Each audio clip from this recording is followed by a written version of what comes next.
Welcome everybody to another episode of Meet Your Master of D&D. Today I have... How do you say your name? Duncan. Duncan, okay. I was going to say Ducan, Yeah. but that's just my mind looking at the name. No, that's not it at all. Yeah, no, definitely not. But how long have you been DMing? About a year now. About a year. So, just roughly give or take. okay. Now, you're a player first, right? Oh, absolutely. I've been playing for about 6 years. 6 years? Well, that's not Yeah. bad. So No. but yeah, that's a good amount of time.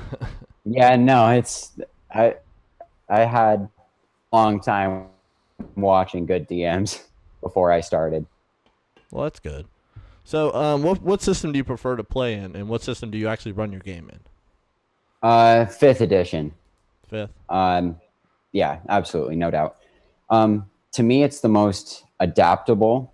I like running really custom stuff. I don't really prefer anything pre-built. I like taking the time to make my own universe and all that. So 5th makes it a lot easier on me. Well, that's good. So, did you play any other system, or just 5th? I played either... I think I played 4, and I played D20 Modern for a while. And then as soon as all of the 5th edition books came out, my other group that I play with, we rolled over to that and started on that. Nice. So I've played on other ones, yeah. Oh, yeah, see, that's good. I mean, 6 years, you would have to play on at least 1 or 2 more different ones, so. Yeah. So, at least you didn't play in 3.5. No. You would have probably been confused half the time, because it literally is 20 minutes of trying to figure out what your attack was. Mm-hmm. And people will disagree with me with that, but it's literally takes time. I agree. It 3.5 was fairly miserable. 4 was good. If I were to run a game in anything except 5th edition, I would probably do 4th. But again, I like 5th edition the best. Yeah. And again, it's all up to the preference of the DM at that point. Yeah. Then you just got to find people who want to play in 4th edition, which can be pretty hard to find. But now with 5th edition, 5th edition is pretty much like 3.5 and 4th edition added together. So there's a lot more RP, balance of the fighting. It makes it a little bit more fun in my mind. So, so we know that you play the 5th edition. So, what do you like better in your games? Having your players roll their stats, or actually do the point buy system for the stats? So, there are 2 ways I'll do it. One way is I will give them a certain amount of points. I'd have to read back into my notes from my last campaign to remember what the number is, but it's not enough to... It's either enough to put every stat around 10 or 11, or you can boost one stat at the sacrifice of another stat.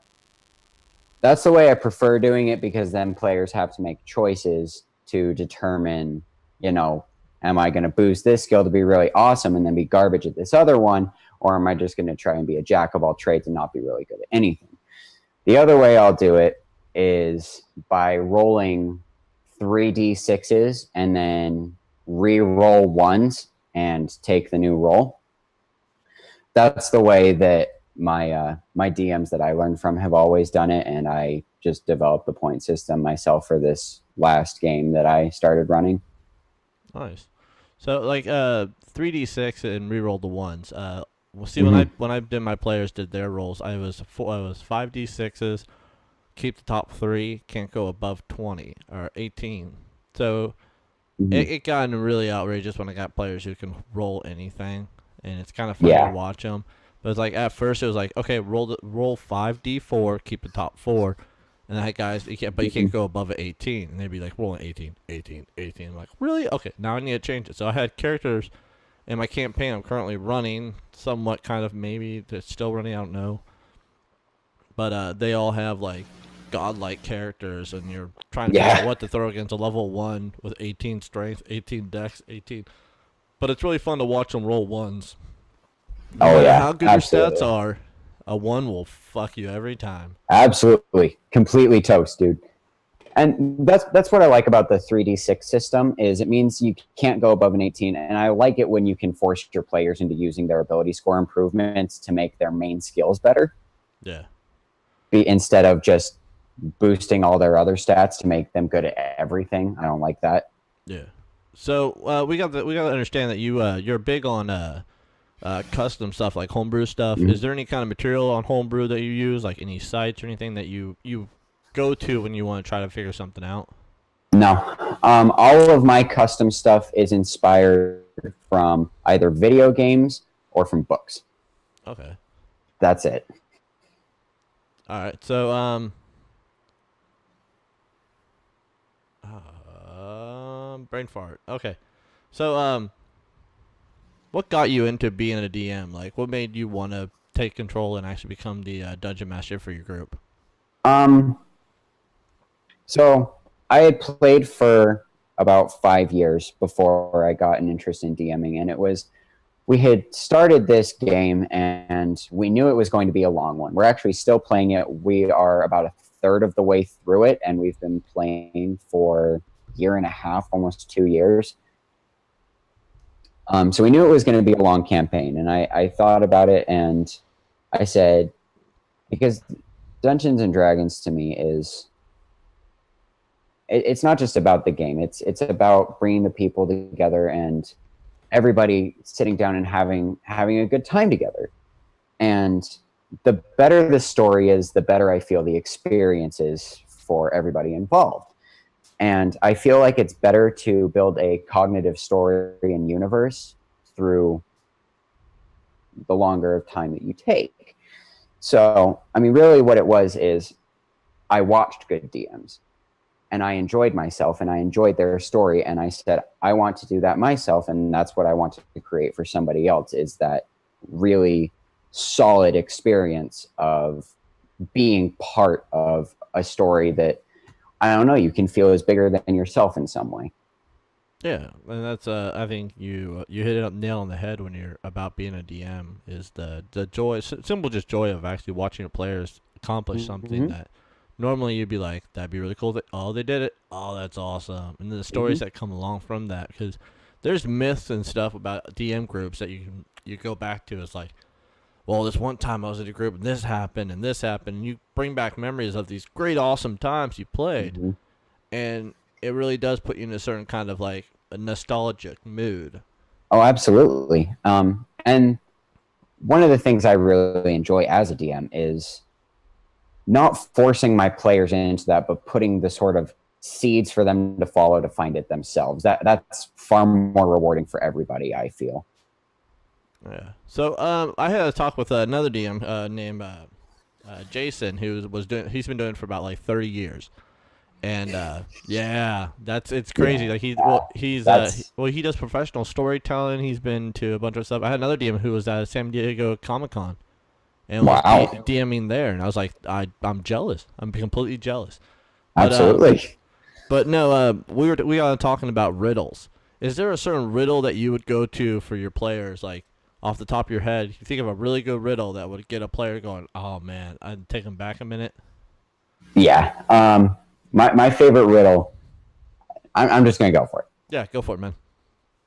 In marble walls as white as milk, lined with skin as soft as silk, within a fountain crystal clear, a golden apple does appear. No doors are there to this stronghold, yet thieves break in and steal the gold. Human heart. Nope. No, really? Oh, that's like love or something, or? It's an egg. It's an egg. Oh. It's an egg. Yep. I love it. I love it every time. The other one would have to be the St. Ives riddle from the Die Hard movie. Oh, that one's just good. It's just classic. Everybody knows it. Everybody knows the answer to it, but it's just fun. All right, here, I got one for you. This is one that Jason said, and it took me a minute to kind of think it through. So, what is always moving but never stops? Oh, no, sorry. Always flowing but never stops. I'm lost, man. Time. That actually makes a lot of sense. What is always flowing but never stops? Someone said, I had another DM who said it would be, they're like, river?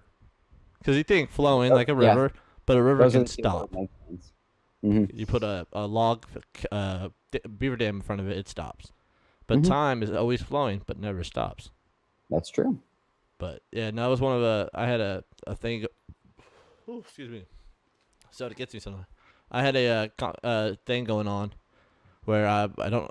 I'll end up probably putting who the person won was here, but it's right now that it hasn't aired yet, so it's like Mhm. waiting for the time to where it goes through. By Yeah. the time it airs, the person who won will be right there. So, but yeah, let's get it moving.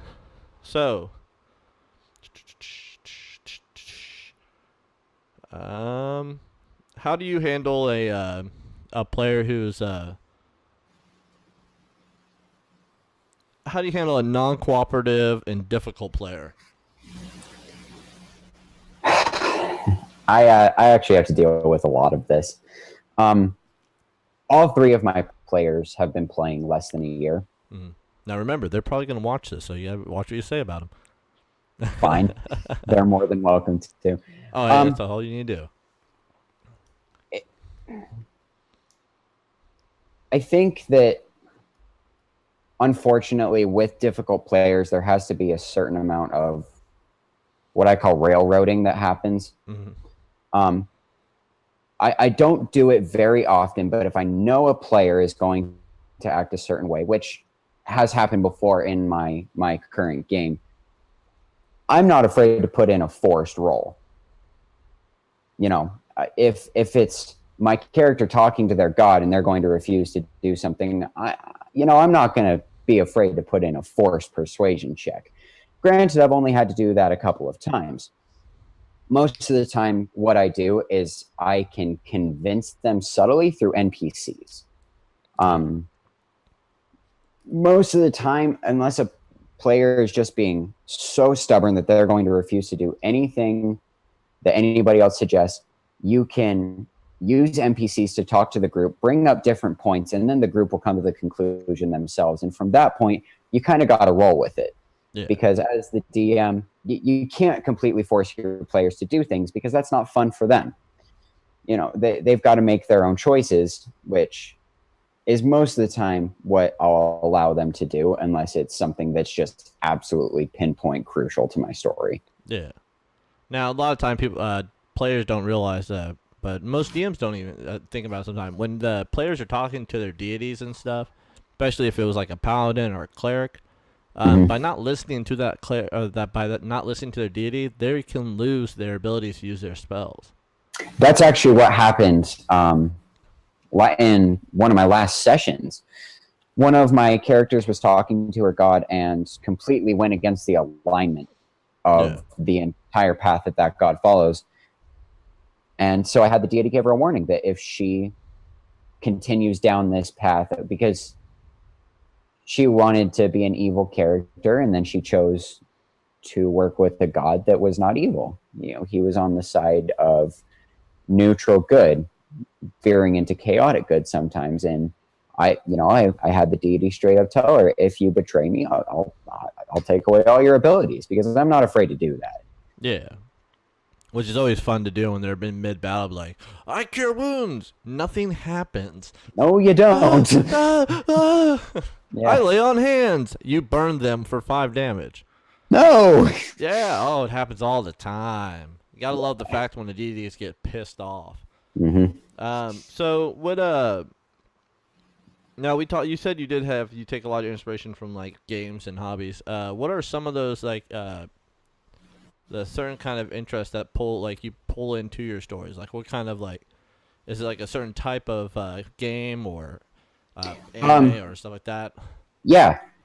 So right now, my campaign is based off of the Fallout games. Yeah. My favorite game series, mostly because, especially in Fallout 3, it doesn't matter what level you are, there is always a genuine sense of fear. Oh, yeah. And that's something that I really like doing with my players, is just having them constantly be afraid, because it makes them play smarter. Oh, yeah, definitely. And so something... go ahead. Sorry. No, my bad. All right. So something about post-apocalyptic worlds and events automatically instills that sense of caution within a player. Oh yeah. Now, You know, do you add weapons or I would say guns and stuff to your games, or is it just straight up like medieval stuff? no, I'm one of my characters is actually playing a custom class where she completely builds her own weapons.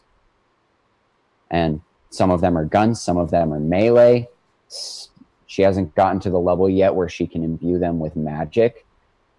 But yeah, all of her stuff is customized too. So kind of like an inventor or tinkerer. A tinker, yeah. Tinkerer. It's like a mix between the tinker class from whatever it was. D20 Modern. Yes, that. And a fighter from 5th edition. Okay.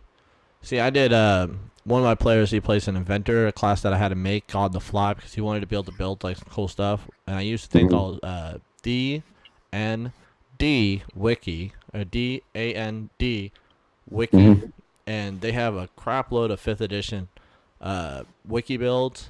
A lot of stuff for like if you're looking for like some really cool like unique stuff. The community on that is just incredible. They just 5th edition straight down. They have modern D20 modern, but his was 5th edition inventor, and I added the gunslinger done by Matt Mercer. Some of the things from that into that, and then I have another player who's playing the Blood Hunter, the one made by Matt Mercer. I crazy.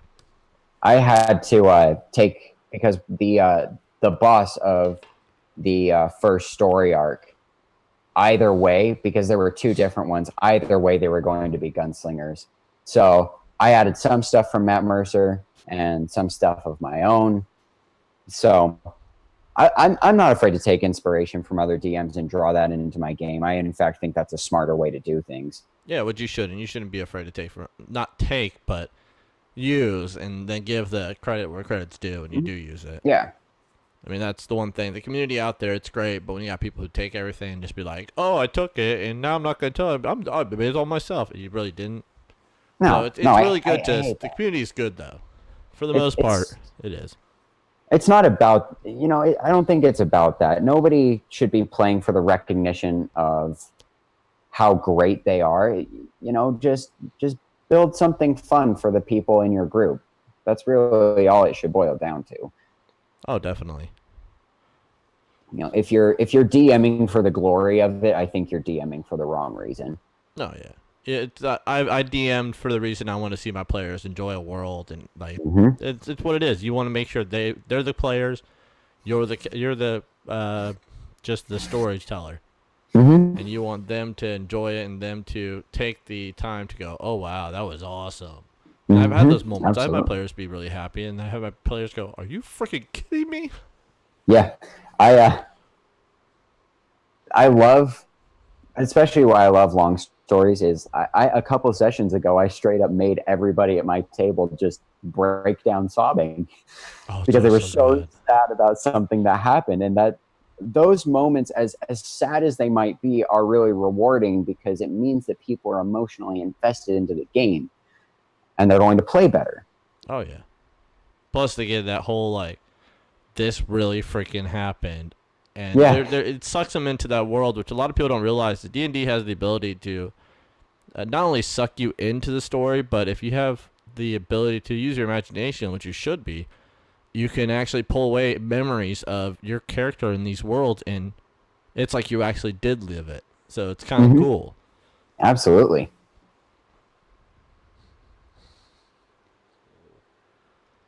All right, so let's get down to the nitty gritty.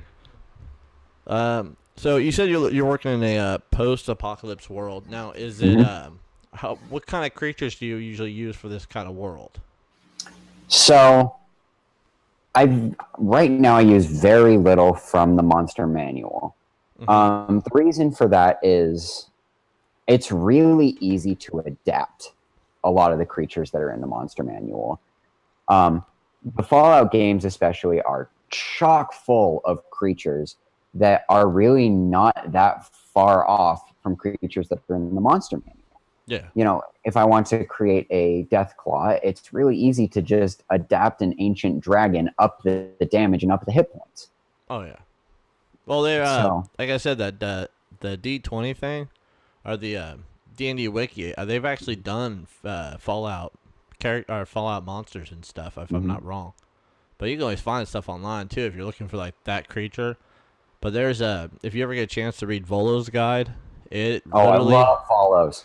Thank you. Another person. Oh man, I got so hooked into that. Like the first 5 minutes of me reading it, I was just like, "Oh, this is so good." Yeah, I'm really excited for when I start running because the other universe I really like in running my games in is Forgotten Realms. If I'm not creating my own, Yeah. so I'm really excited to run a game in Forgotten Realms because Valos goes so deep into the intricacies of the societies of a lot of these monsters, and that's what I love about it. Well, the dungeon, was it Dungeon? Oh, it was another book called Dungeon something. It was Dungeonology. That's what it was. It actually goes into Forgotten Realms. Mm-hmm. It's the 5th edition version, but it's just like a big book, and it's really neat. It has a huge fold out map where you can see where this is where Waterdeep is, and like there's like here's Zentiel Keep. Here's it tells you about stories of characters inside them, and it tells you about that drow who loves to get into fights, that wields dual sabers, and everyone knows him, Drist. I hate Drist. I really do. I don't know why. It's just I like the books, but when I see people like, oh, I'm going to use them in my campaign, why? Unnecessary. I like Ow. I like Kilimandaros. Kilimandaros is really fun, especially in my campaign that I'm a player in right now. The Forgotten Realms universe is just really well thought out, and it's got a really fleshed out history that makes it a lot easier on a DM to plan. Oh yeah, I mean you can make so many cool things with these books, and they're not stopping. Like they're literally keep on putting more and more into it. But I don't know if they'll stop. No. If anything, they'll go up to like the 6th edition, and everyone will be like, "Why? Just stay on one edition for like a while." Everybody will still buy it. Everybody will still buy it and read it and incorporate it as the thing. Yeah, well, the good thing is hopefully 5th edition stays along for a while and they start adding like all the other realms. I mean, they just released they're going to be doing all the second and second edition, I think, and 5th edition. Nice. They're going to release all the original books and modules. That's really cool. I like that. That's Wizard trying to pull every little dime out, which Guy Zach would probably be pissed about. Because it was his stuff that they would be changing over to 5th edition. But I'm excited for it. There's some really cool stuff in there. And I'm waiting for Matt Mercer's campaign to be released. Oh, absolutely. That's cool. That's one of the things about the different editions is there's always things from previous editions that people really, really miss that were just really key elements for them playing the game that are now gone. You know, which is part of why I like 5th edition is because you can still put those in. There's no reason. Oh, yeah. You know? I mean, with the Volo's God, you have the immense detail on a my brain fart today. The big eyeball things. Beholders. Yeah, see, and you know what? I always know that name when I'm not thinking about it, but it's like as soon as I'm like, oh no, I need to know this. But like they have literally a table where you can roll to see what you create a beholder from scratch, from top to bottom, how many tentacles, what tentacles you can do. Irish shape. Yeah, it's awesome.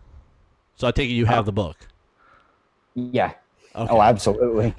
But one of my favorite things about Volos is not only that they put all these intricacies of these creatures in, but that they also put a bunch of variations of them in. Oh yeah. Like the Death Kiss.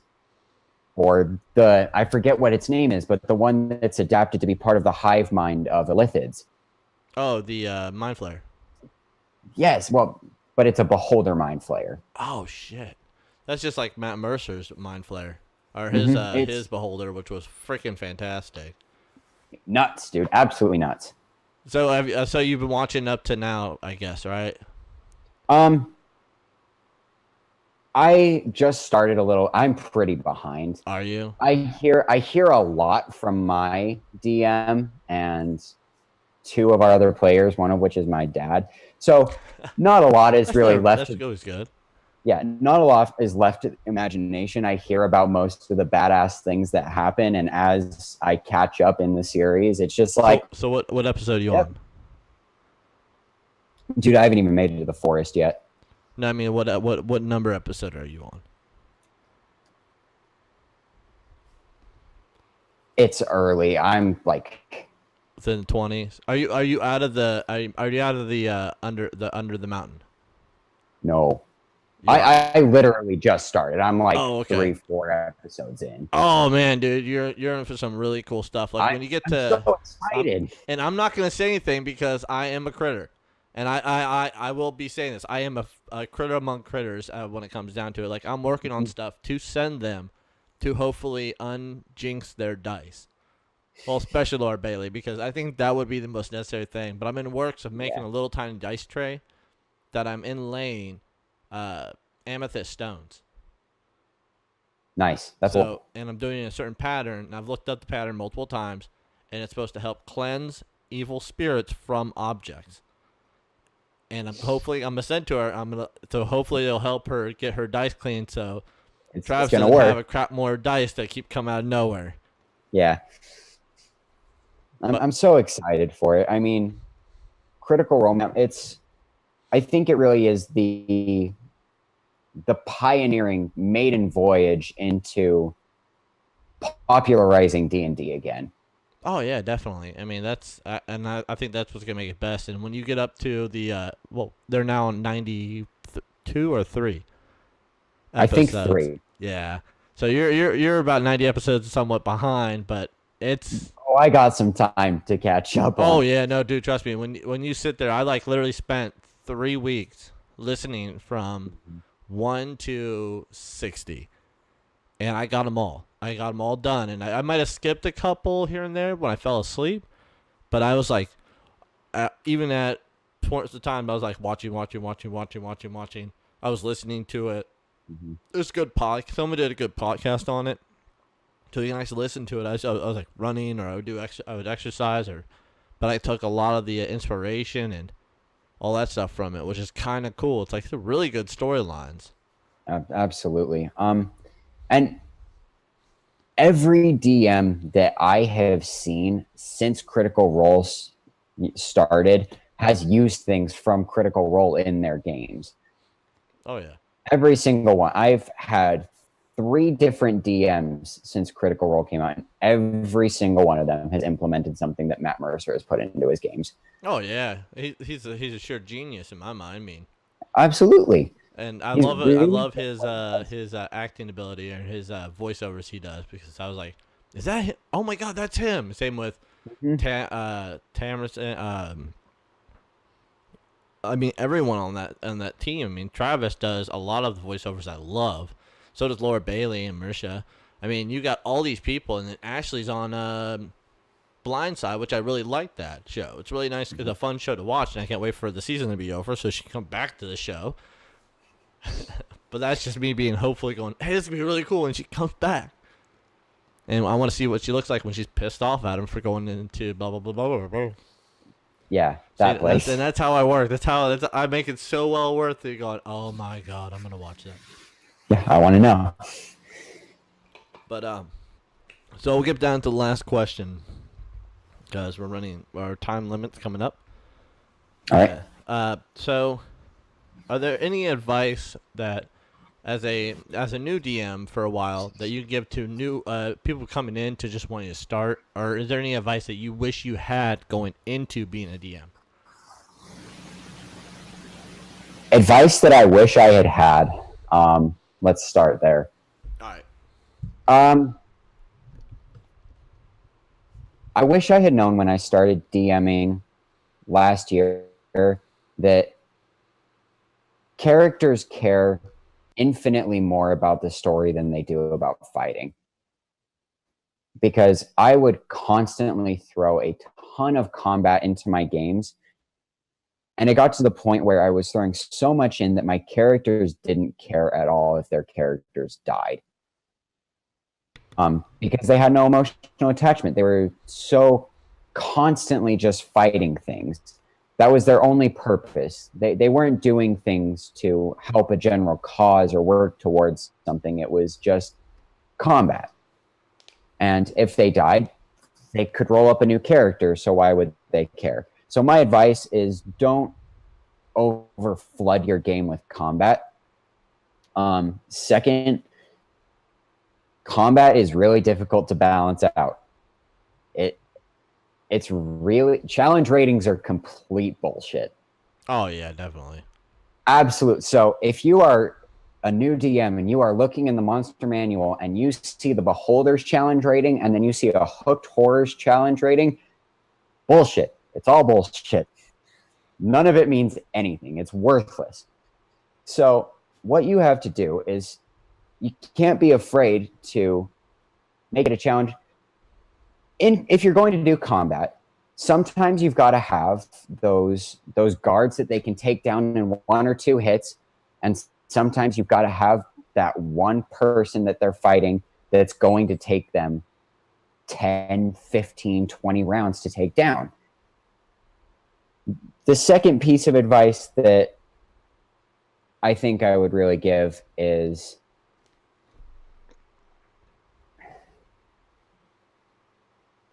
it's really, really important to stay consistent. Because whether or not you think your players are paying attention, they are. And if you screw up on something, you start to lose grounds as a storyteller.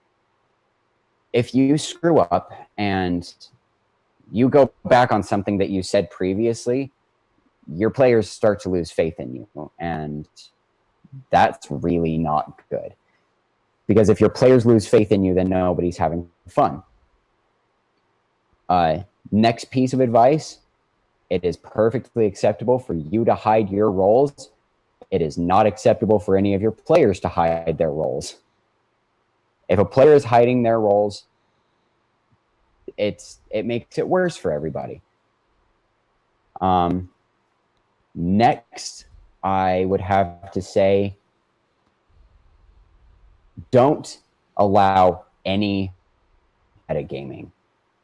The way that I do that was a question I totally forgot about asking, but well, since you said that metagaming, it makes better sense to go into it. Since this will be our last question, this will be the last question. Maybe, I don't know. Okay. We'll just keep it going. So how do you handle metagaming or a character not knowing the knowledge that a player should? The player knows the knowledge, but the character shouldn't. How do you handle the metagaming in that situation? All right. I feel like I'm a little brutal in my way of dealing with it. Because my DM, the way that he does it is he'll just tell you, we're metagaming, you can't do that, and he'll make you do a different action. I will let you metagame, and I will keep track of how many times you do it. And if you reach, I keep a tally. And if you reach 5, you will level up 1 session later than everybody else. And you can make that up for things that I consider to be really excellent role playing. I count both. If a player reaches 10 tallies of metagaming, I'll take away a level. Oh wow! Yeah, that's brutal. Now, do you tell them that, or you just like let them keep going? I won't tell them if they're close, but they know if they metagame up to 10 tallies, they will lose a level. Okay. And as soon as I told them I was keeping track of metagaming, my players have gotten better. They haven't stopped, and everybody metagame. Oh yeah, Even with me playing D&D for the last 6 years, my last session that I played, I metagamed. I didn't mean to. I didn't realize I was doing it, and then my DM pointed it out, and I was like, "Well, shit, sorry, didn't know." You know. And that's half the time metagaming is. It's hard to really say you're doing it, but it's hard to be like go off the top of your head going. Being a DM, metagaming, because when you're a DM is really hard because you have all the knowledge of, okay, that monster shouldn't be able to do that, or I should be able to flank this monster and take him down because I know if he gets hit from the back, he has a weaker suspicion, so I'm going to move all the way around him and attack from the back, which And as a player, would the character know that if he were to flank that creature, he would have a better wound spot on him? Which 90% of the time they don't. No. And as a DM, you have to watch yourself metagaming too, because like in my game, I play a lot of NPCs. I have one that's a consistent companion with my party. I have their gods. I have people that they work for. I have other consistent characters throughout the game. And particularly with ones that you are going to make their companions, you have to think as a player in those scenarios and not think, oh, right, how am I going to outsmart myself? You have to think, all right, what would this character naturally do based on past experience? Yeah. So if you're not going to tolerate metagaming as a DM, you can't metagame as a DM. Oh, yeah, definitely. And that's a lot of people don't realize that. DMs do metagame sometimes, and we really try not to. But again, we do have the ability to do the whole metagame. Because sometimes it could be a god talking, which they know a lot more than a lot of people. So it could come in constitution. But as you said, with a player who has a character who's a companion, myself personally, I've usually they're only there for like half a session or at least maybe a full session, but they're just there to support. If I feel like if the characters are getting like their ass handed to them, I might throw out a gimme and have them shoot an arrow. But 90% of the time, my rolls on my NPCs are a lot worse than my monster rolls. That's what I've noticed. I don't know why.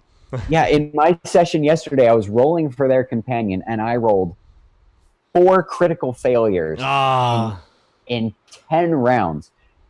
And he hit twice out of those. Yeah, see, that's what happens, man. I'm telling you, like, I had a half orc bard, and I had him like helping inspire them and do all this other stuff. And then I was like, okay, well, he's gonna go ahead and just take out his crossbow, and he's gonna shoot this skeleton who's not only like 15 to 20 feet away, and boom, goes off to the right side. And you're like, son of a, what the hell? Now, okay, so now you said critical fail. How do you run your critical fails? Do you use a chart to do like you chop off your own leg, or do you do it more of as a like myself personally? I do it more of as a like kind of like the same way Matt Mercer does it. It's more of a flair thing. So if you roll a natural 1, your gun might malfunction and it might actually like break. Or you might go to slash down an enemy and hit a 1. He's gonna knock your weapon out of your hand. Nothing that's gonna make you roll a percentile dice and go, well, you chopped off your own head. Yeah. So I really like fumble charts, especially. I think there are some that are far too harsh. I think there are some that are far too easy. I've managed to find one that I think is pretty well balanced. If the character rolls a percentage and it doesn't make sense for the scenario, I'm not afraid to have them reroll another one. Like my ranged characters, which is 2 of my 3 players, if they roll and they swing in and have a melee attack against themselves, it makes no sense. So I have them reroll it. If I have them reroll it another time and it still doesn't make sense, then I'll just add the flair like Matt Mercer does. Yeah. See, I've always done well, the DM I had when I had our D20 rolls, or when we play 3.5, I was a rogue wizard, and I shot an arrow into one of my buddy's ass. So it was kind of like a natural 1. Okay, you hit your friend in the ass. He goes, "Ah, what was that?" I was like, "There's a guy behind you, I swear." And I was the only one there. So it's definitely unique to even just putting like a flare of that kind of stuff. I mean, if I have enemies who are attacking each other, like if a player's attacking, he rolls a natural 1. I roll a percentile dice. Now, say if the percentile is above 80 to 90, the person coming toward them will actually have the ability to deflect, and then they can roll an attack. And if their attack hits, they actually get a free hit on them. So it's kind of like a parry move a little bit. And the same thing happened to them. If it rolls a natural 1 on them, and I can be like, all right, roll a percentile dice. What'd you get? All right, now roll an attack dice. And it allows them to like go, and hopefully kill the guy. But it's more 90% it's flair. Yeah. The reason I like fumble charts is because they add a level of spontaneity that I enjoy, because I think it it adds some flair that sometimes you wouldn't necessarily think of. And that's what I like about it, is it's really just more source material for me to draw from. Oh, definitely. I mean, that's a lot of people don't realize that the D&D and all the things happen is the inspiration for most players and DMs is pretty out there, and it gets really cool to watch some of these. Like I've had like 6 or 7 interviews so far, and I could be like, I'm literally the amount of time I've been doing this, I probably already forgot how many I've actually really done, but it's talking to each GM and each dungeon master with all these different aspects of what they do and how they like to do it. It's kind of cool. It's like you have people who've done it for 30 years and people who've done it for less than a year, 2 years? About a year. About a year. So, I mean, that's right there. That's like, and the one advice that I got from a lot of them is you cannot be a DM if you cannot be a player first. No, absolutely not. You should never, ever, ever DM first. Ever. Oh, yeah. You should always know the intricacies of the game in multiple classes to be able to properly DM. Yeah. Now there are certain chances that might come in if you all have a bunch of friends. You're like, well, we haven't played before, and you don't know anyone else. Then yeah, take the time. Each person be a DM. Each player should be a player, and just run the modules. I mean, that's what they're there for. They're for just have fun. If you have nobody else to go off of, nobody to watch, entirely new, run the modules, and then whoever's the best storyteller out of those, have them be the DM, and have everybody consistently build up their player skill until somebody else wants to be the DM. Oh, definitely. So, all right. Well, thank you, sir, for coming on, and absolutely. I hope everyone enjoyed themselves. Hopefully the next time we will have actually a round table, I think, after this one. Nice. So I have to actually get a hold of a bunch of people and see what we want to do the round table on. But then there will actually be some interviews that will go on after that have taken place before the round table. So I think I've got enough people here that I can start doing a lot more round tables. And when I do that, I'm going to have a set time, and I'm hopefully going to end up probably... I thought about putting them on a stream or streaming them through my YouTube or streaming them through Twitch. So I haven't decided yet which one's going to work better, but it's going to be finding times for everyone because, like I said, there's people in Australia, there's people in India, there's people in Canada, where you are, Iowa. It's Iowa, right? It was Utah. Utah. See, there's too many I's and O's and U's and stuff. But yeah, we got a bunch of people from all over. So thank you all for coming out and enjoying your time. If you did, please leave a like, comment. We did have a thing going on. If you have any if you use the new character, Phil the Mimic, put it down in the comments, and I will. I want to see how many we can get actually. Which I should say this. Phil the Mimic is made by one of the other DMs that I interviewed. His players actually made a Phil the Mimic that follows his team, that eats any kind of food and gives information, and he has a British accent. Nice. I thought that was perfect, and I want to see how many people actually put that in their campaigns. Hopefully people do. If they don't, but I would like to see that. So thank you guys for coming out again, and you guys have a great night. Take it easy.